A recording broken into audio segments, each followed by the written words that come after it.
Et lorsqu'on revient sur la texture du cheveu, seul l'homme noir a le cheveu. Les autres déclinaisons ont le poil. Qu'est-ce que cela veut dire? Déjà, le cheveu du noir, il est enroulé, il est en forme spiralienne. Et cette forme spiralienne renvoie à la texture de l'esprit qui se déplace en forme serpentine. Car l'esprit ne va jamais droit. Au royaume de Dieu, ne va pas droit. C'est toujours serpenté, tourbillonnant. Et donc, le cheveu du noir est un cheveu spirituel par lequel passent justement les entités au travers desquelles Dieu parle à l'homme. C'est pourquoi, par exemple, quand on a le cas d'Ézéchiel, qui est enlevé pour être amené en sorcellerie divine.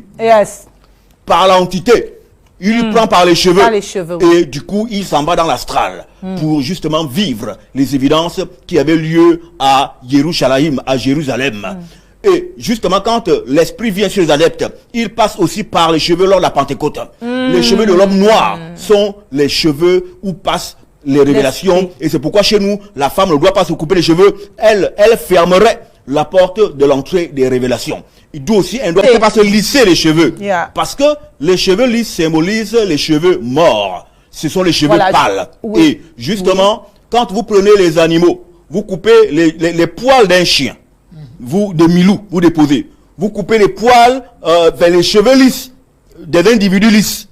Vous déposez. Et vous appelez l'individu qui passait par là, faire la distinction entre le poil de milou et les cheveux de l'individu. Voilà, il ne sera pas possible de distinguer justement le poil du cheveu. Parce que justement, l'autre homme qui est dépourvu de l'eumélanine. Et c'est quoi le mélanine? C'est la mélanine qui crée le pigment noir. Il est dépourvu donc de l'eumélanine, et le mélanine veut dire la mélanine divine, qui est la mélanine sombre et ténébreuse.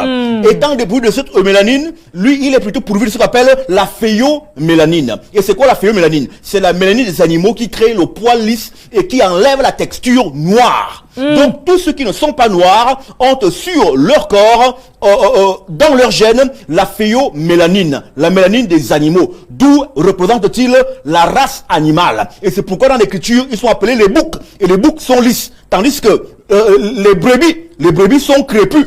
C'est vrai. Sont crépus. Voilà. C'est vrai. Nous sommes les brebis, nous sommes crépus. Et nous sommes les boucs et ils sont lisses. Et donc, sur le plan textuel et visuel, nous avons déjà l'homme animal qui est dépourvu de l'eumélanine, et nous avons l'homme spirituel qui est pourvu de l'eumélanine, la mélanine divine. Et comme ces personnes n'ont pas l'eumélanine, ils ont pris des noms qui pourraient les rapprocher de l'eumélanine, donc de la divinité, d'où se sont-ils fait appeler eux,